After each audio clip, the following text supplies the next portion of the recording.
Hey everyone, welcome back to the channel. Before we dive into tonight's stories, make sure you hit that subscribe button and turn on notifications so you never miss another terrifying tale. Today, I've got 3 disturbing forest encounter horror stories for you. Real accounts from people who went into the woods and came across something they can't explain to this day. These stories were sent in by people who experienced something in the forest that changed them forever. So turn down the lights, get comfortable, and let's begin with these 3 disturbing true forest encounter horror stories to keep you awake. Story 1. The Man Who Wasn't Hiking. This first story comes from 2 friends, Jake and Tommy, who were both 25 at the time. They'd been friends since high school and shared a love of hiking and camping. They tried to do at least one backcountry trip together every couple of months, usually choosing trails in the Pacific Northwest where they both lived. In early September, they decided to do a 3-day hike through the Olympic National Forest in Washington. They'd researched a route that would take them deep into the wilderness, far from any roads or developed areas. They wanted complete isolation, just nature and solitude. They started their hike on a Friday morning. The weather was perfect, clear skies, comfortable temperature, no rain in the forecast. They made good time on the trail, hiking about 8 miles before setting up camp near a small creek. That first night was peaceful. They cooked dinner over their camp stove, talked and joked around, then went to sleep around 10.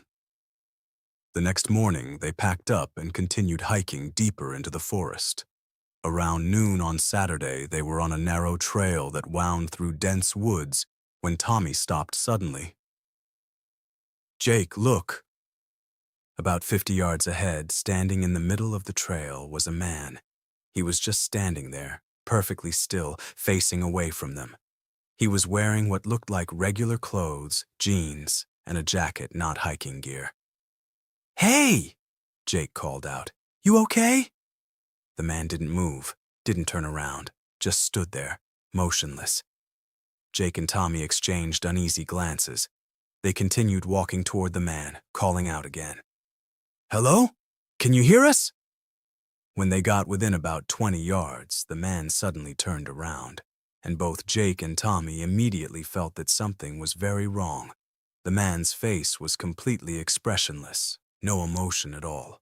His eyes were wide and unblinking, staring at them with an intensity that made Jake's skin crawl. And he was smiling, not a friendly smile. A fixed, unnatural smile that didn't reach his eyes. "You guys shouldn't be out here," the man said. His voice was flat and emotionless, like he was reading from a script. "We're just hiking," Tommy replied, trying to sound casual despite the unease he felt. "Are you lost? Do you need help?" The man's smile widened. "I'm not lost. I know exactly where I am. But you shouldn't be here. This isn't safe for you." "What do you mean?" Jake asked. The man took a step toward them.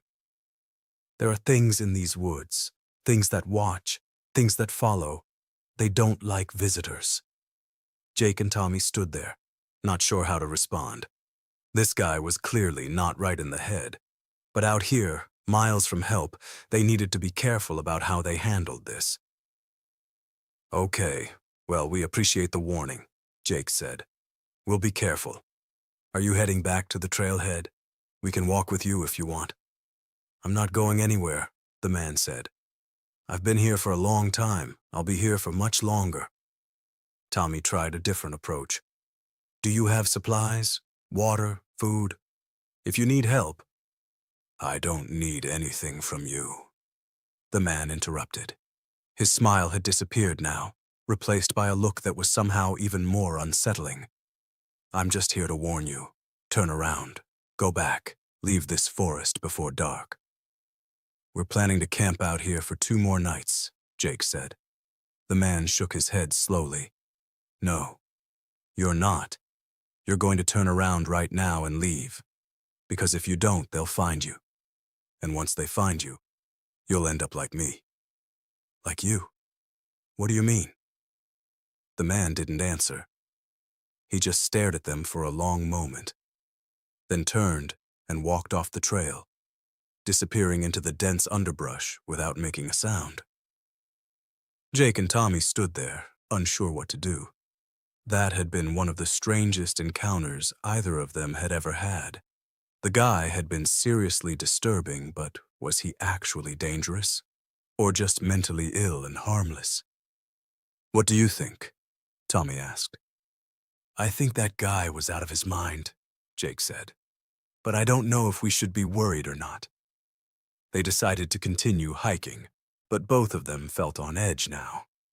They kept looking over their shoulders, half expecting to see the man following them.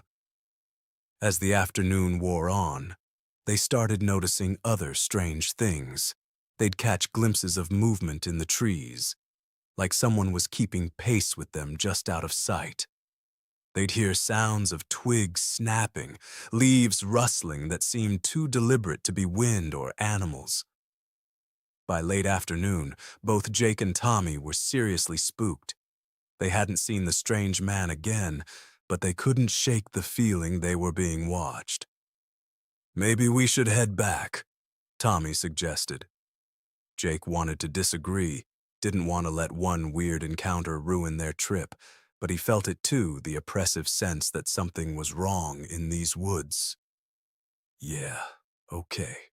Let's start heading back." They turned around and started retracing their route, but as they hiked, they realized something that made their blood run cold. They weren't alone on the trail. About 100 yards behind them, barely visible through the trees, was a figure, walking at the same pace they were, never getting closer or farther away, just following. "Is that him?" Tommy whispered. "I don't know. I can't see clearly enough." They sped up. The figure sped up. They slowed down. The figure slowed down. "This is messed up," Jake said, his voice shaking. "We need to get out of here." They started jogging, then running. Behind them, they could hear footsteps now, keeping pace with them. Not one set of footsteps, multiple sets, like several people were following them. Jake and Tommy ran for what felt like an eternity but was probably only 20 minutes. Their lungs burned and their legs ached, but they didn't stop. They didn't dare look back. Finally, they burst out of the dense forest onto a more developed part of the trail, one that saw regular day hikers. There were other people around, a family with kids, a couple of older hikers with walking sticks. Jake and Tommy stopped running and looked back. The trail behind them was empty. No figures, no footsteps, nothing. They hiked out to the trailhead as fast as they could and drove straight home, not speaking much during the 4-hour drive. The next day, Jake couldn't stop thinking about the encounter. He did some research online and found something that made his stomach drop. 3 years ago, a hiker had disappeared in that same area of Olympic National Forest. A man in his 30s, hiking alone, never seen again. Despite extensive searches, they never found any trace of him. Jake looked at the photo accompanying the missing person report. His blood went cold. It was him, the man they'd encountered on the trail. Same face, same build, the man who'd warned them to leave the forest. Jake showed the photo to Tommy, who went pale. There was no doubt. The man they'd spoken to was the missing hiker from 3 years ago, but how was that possible? Was he still alive, living in the forest somehow? Had they really talked to him, or had they seen something else? And what about those footsteps following them? The multiple sets of footsteps. If the missing hiker was one of them, who were the others? Jake and Tommy reported their encounter to the Forest Service, but officials were skeptical. The area had been searched thoroughly years ago. If the man was alive and living out there, surely someone would have found evidence of him by now. But Jake knows what he saw, what he heard, and he knows they got out of that forest just in time, because that man had said, "You'll end up like me." And Jake doesn't think he meant missing. He thinks he meant something worse. Something that keeps you in those woods forever, walking the trails, following hikers, warning them to leave before it's too late. Jake and Tommy haven't been back to Olympic National Forest. And they never will, because sometimes, late at night, Jake still hears it. The sound of multiple footsteps, walking in perfect unison, getting closer, and he wonders if they really escaped at all or if something followed them home. Story 2. The Cabin with All the Warnings. This story comes from a woman named Rebecca, who was 32 at the time.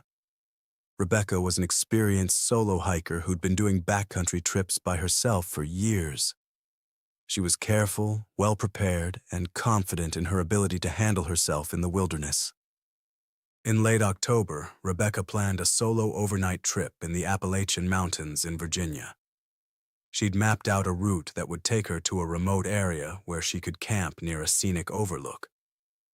She'd done her research, checked the weather forecast, and prepared all her gear. She started her hike early Saturday morning. The fall colors were at their peak, and the forest was stunning. Rebecca made good time and reached her planned camping spot around 3 in the afternoon, giving her plenty of time to set up before dark. But when Rebecca reached the clearing where she'd planned to camp, she found something unexpected. A cabin. It wasn't on any of her maps. It was a small, weathered structure that looked like it had been there for decades. The wood was gray and rotting in places, and the windows were boarded up with old planks. Rebecca approached cautiously. The cabin was clearly abandoned, but something about it made her uneasy. As she got closer, she noticed signs nailed to the trees surrounding the cabin. Dozens of signs, all hand-painted in red letters. Do not enter. Stay away, leave now, you are not safe here. The signs were old and weathered, but the messages were clear. Someone had really wanted to keep people away from this cabin. Rebecca stood there, debating what to do. She could set up her tent somewhere else, find a different camping spot. That would be the smart thing to do. But curiosity got the better of her. She'd come all this way, and she wanted to know what was in that cabin. Why all the warnings? She approached the front door. It was slightly ajar, hanging crooked on rusted hinges. Rebecca pushed it open slowly, wincing at the loud creak it made. Inside, the cabin was dark and musty. Afternoon light filtered through gaps in the boarded windows, illuminating dust particles floating in the air. The cabin was a single room with a dirt floor. There was an old cot in one corner, a table with a broken chair, and shelves along one wall, and writing, covering every available surface. The walls, the ceiling, even the floor, scratched, carved, and written in what looked like charcoal or ash. Rebecca stepped inside carefully, reading the messages. They were frantic, desperate, different handwriting, like multiple people had written them over time.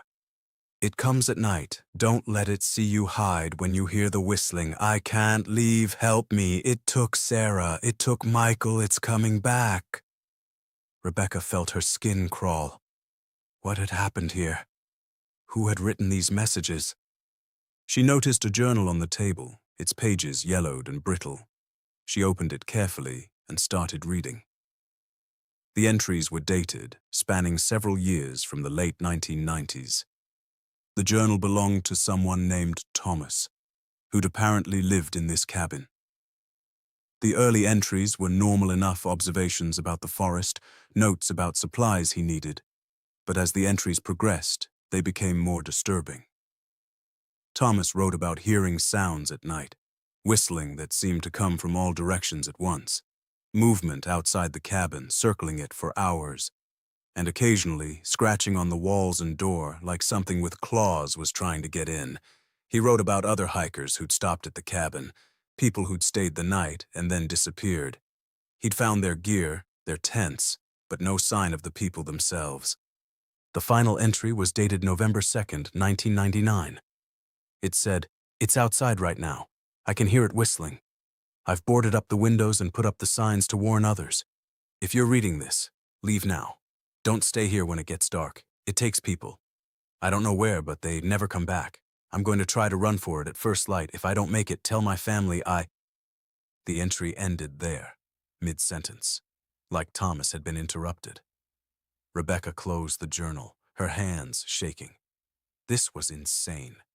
It had to be some kind of prank or creative writing project. People didn't just disappear from the forest like this. But looking at the desperate messages scratched into the walls, Rebecca couldn't convince herself it was fake. There was too much fear in these words, too much desperation. She looked at her watch. It was almost 5 p.m. Sunset was in about 2 hours. Rebecca made a decision. She was leaving. Right now. She'd hike back down the trail until she found a better place to camp, somewhere far away from this cabin. Rebecca stepped out of the cabin and froze. The signs, all the warning signs that had been nailed to the trees, they were gone. Every single one of them, like they'd never been there. Rebecca's heart started racing. She'd just seen those signs 30 minutes ago. They'd been old and weathered, nailed securely to the trees. How could they all be gone? She looked around frantically, trying to understand what was happening. And that's when she heard it. Whistling. It was quiet at first, coming from somewhere deep in the forest. A simple melody, almost cheerful. But there was something deeply wrong about it. The notes were slightly off-key, and the sound seemed to echo from multiple directions at once. Rebecca didn't wait to hear more. She grabbed her backpack and started running down the trail, her hiking boots pounding on the packed dirt. Behind her, the whistling continued, sometimes closer, sometimes farther away, but never stopping. She ran until it was almost dark, until her lungs burned and her legs felt like they'd give out. Finally, she couldn't run anymore. She stopped on the trail, gasping for breath, listening. Silence. No whistling. No sounds except the normal forest noises and her own ragged breathing. Rebecca kept walking, not setting up camp, just putting distance between herself and that cabin. She hiked by headlamp until she reached the trailhead around 9 p.m., exhausted and terrified. She drove to the nearest town and got a motel room. She didn't sleep much that night. Every time she closed her eyes, she heard that whistling. The next day, Rebecca reported the cabin to the local ranger station. She told them about the warning signs, the journal, the messages on the walls. The ranger looked at her strangely and pulled up a map. "Ma'am, there's no cabin in that area. We have detailed surveys of all structures in the national forest. There's nothing where you're describing." "I was there," Rebecca insisted. "I saw it. I went inside. There's a journal." "Perhaps you were in a different location than you thought," the ranger suggested gently. "These forests all look similar, and it's easy to get turned around." Rebecca knew she wasn't confused. She knew exactly where she'd been. But she could tell the ranger didn't believe her. She tried to let it go, tried to move on. But she couldn't stop thinking about that cabin, about Thomas and the other people who'd disappeared, about the whistling. 3 weeks later, Rebecca saw a news report that made her blood run cold. 2 hikers had gone missing in the same area of the Appalachian Mountains where Rebecca had found the cabin. They'd been reported missing after failing to return from an overnight camping trip. Search teams found their campsite and all their gear. But no sign of the hikers themselves, like they'd simply vanished. Rebecca tried to tell the authorities about the cabin, about what she'd experienced, but they dismissed her. There was no cabin. She must have been mistaken. The 2 missing hikers were never found. And Rebecca knows there will be more. Because whatever is in those woods, whatever takes people from near that cabin, it's still there. Still whistling in the darkness. Still waiting for the next person who ignores the warnings. Rebecca never went back to those mountains. And she never camps alone anymore.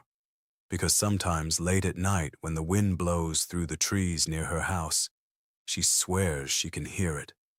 That off-key whistling coming from the darkness. Getting closer. Story 3. The Trail That Changed. This final story comes from a group of 4 college students, Emma, Ryan, Olivia, and Chris, all 21 years old at the time. They'd planned a spring break camping trip to the Ozark National Forest in Arkansas. None of them were experienced hikers, but they'd done their research and chosen what was supposed to be an easy, well-marked trail suitable for beginners. They arrived at the forest on a Tuesday morning in March. The weather was nice and they were all excited for a few days of adventure. They parked at the trailhead, shouldered their backpacks, and started hiking. The trail was clearly marked with blue blazes painted on trees, and there were regular trail markers showing their location. They hiked for about 3 hours, taking their time and enjoying the scenery. Around noon, they stopped for lunch at a scenic spot overlooking a valley. After lunch, they continued hiking. But within 30 minutes, Emma noticed something odd.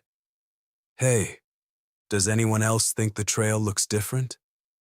The others stopped and looked around. Emma was right. The trail had changed somehow. The blue blazes that had been marking their path were gone.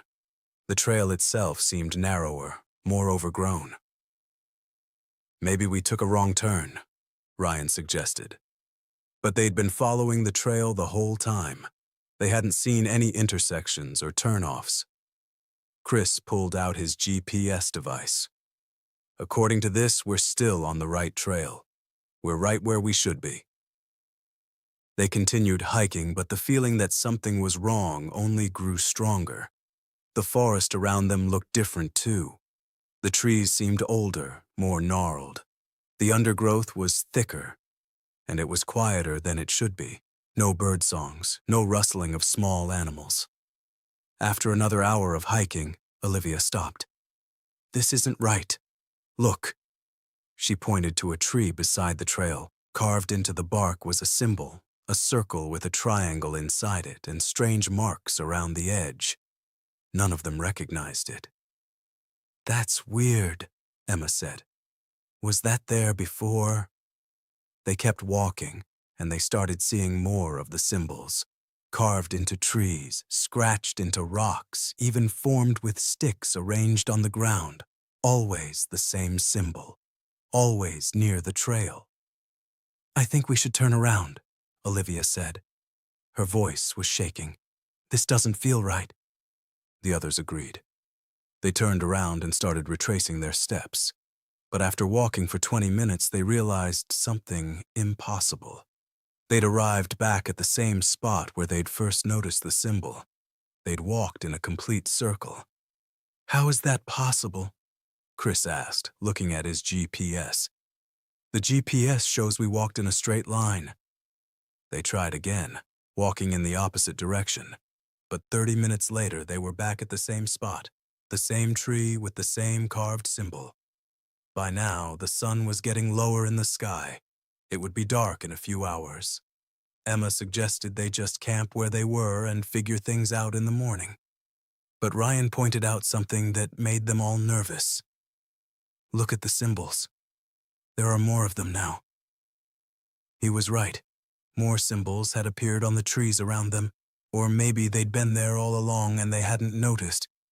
But it seemed like the symbols were everywhere now, surrounding them. "We need to get out of here," Olivia said, her voice rising in panic. "Something's wrong with this forest." They started walking faster, almost running, desperate to find their way back to the trailhead.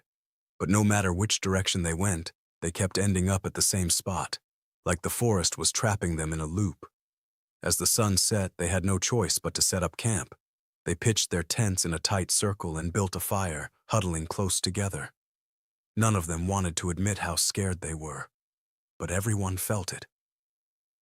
Around midnight, they heard something that made their blood run cold. Voices. Multiple voices, chanting in a language none of them recognized. The sound seemed to come from all around them, echoing through the forest. "What is that?" Emma whispered. They sat frozen, listening to the chanting. It went on for about 10 minutes, rising and falling in volume before finally fading away. Chris wanted to investigate, but the others talked him out of it. Whatever was out there, they didn't want to encounter it in the dark. They tried to sleep, taking turns keeping watch, but none of them could rest. The forest felt alive around them, watching them, waiting for something. When dawn finally broke, They packed up immediately and started walking. This time, they ignored the trail entirely. They used Chris's GPS to walk in a straight line toward where the parking lot should be. It took them almost 4 hours of bushwhacking through dense undergrowth, but eventually they saw the parking lot through the trees. They practically ran the last 100 yards, emerging onto the pavement and collapsing near their car in relief. They loaded their gear as fast as they could and drove away, none of them speaking, all of them processing what had just happened. A few days later, after they'd all returned to campus, Emma did some research on the area where they'd been hiking. She found something that made her call the others immediately. In the early 1900s, that area of the Ozarks had been home to a cult. They'd lived deep in the forest, practicing rituals that were never fully documented. One day, in 1912, the entire cult of over 40 people disappeared. Their abandoned camp was found, but no bodies were ever recovered. The authorities at the time had found strange symbols carved throughout the area. Symbols that matched old occult texts. Symbols used in summoning rituals. Emma showed the others a photo from the historical archives. Her hands were shaking. It was the same symbol they'd seen on the trees. The exact same design. "We need to go back," Chris said. "We need to report this. Tell the Forest Service." "Tell them what?" Ryan interrupted. "That we got lost and saw some symbols? They'll think we're idiots." But Emma had found something else. Records showed that over the past 100 years, dozens of hikers had gone missing in that specific area of the Ozark National Forest, more than any other comparable area. Disappearances that were never solved, bodies that were never found. And many of the reports mentioned the same thing. Hikers who'd become disoriented, who'd walked in circles, who'd felt like the forest itself was trapping them. The 4 of them made a pact never to speak about what happened to them in those woods, never to go back. But here's what keeps Emma up at night. Before they left the parking lot that morning, she'd looked back at the trailhead, and she'd seen something that made her heart stop. There were people standing at the edge of the forest just inside the tree line, 4 figures perfectly still watching them. Even from a distance, Emma could tell something was wrong with them. The way they stood, the way they didn't move, the way the sunlight seemed to pass through them rather than falling on them. Emma didn't tell the others what she'd seen. She doesn't want them to know that something followed them out of the woods. That something watched them leave. And she definitely doesn't want them to know about the dreams she's been having. Dreams where she's back in that forest, walking in circles, following the symbols deeper and deeper into the trees. Dreams where she can hear that chanting getting louder, getting closer. Dreams where she sees what the cult was trying to summon in those woods over 100 years ago, and it's still there, still waiting, still hungry for the next group of hikers who wander off the trail and into its domain. Emma checks her GPS obsessively now, even when she's just walking around campus, making sure she's going in straight lines, making sure she's not walking in circles, because she's terrified that someday she'll look down at her GPS and see she's back there, back in that forest, and this time she won't find her way out. So there you have it, 3 disturbing true forest encounter horror stories to keep you awake. Which story scared you the most? Was it the man who wasn't hiking, the cabin with all the warnings, or the trail that changed? Let me know in the comments below. And if you enjoyed this video, make sure to hit that like button and subscribe for more true horror stories. Turn on notifications so you never miss an upload. Until next time. Maybe think twice before venturing deep into the forest. You never know what might be waiting out there in the trees, watching you from the shadows, leading you off the trail and into something you can't escape from. Stay safe out there.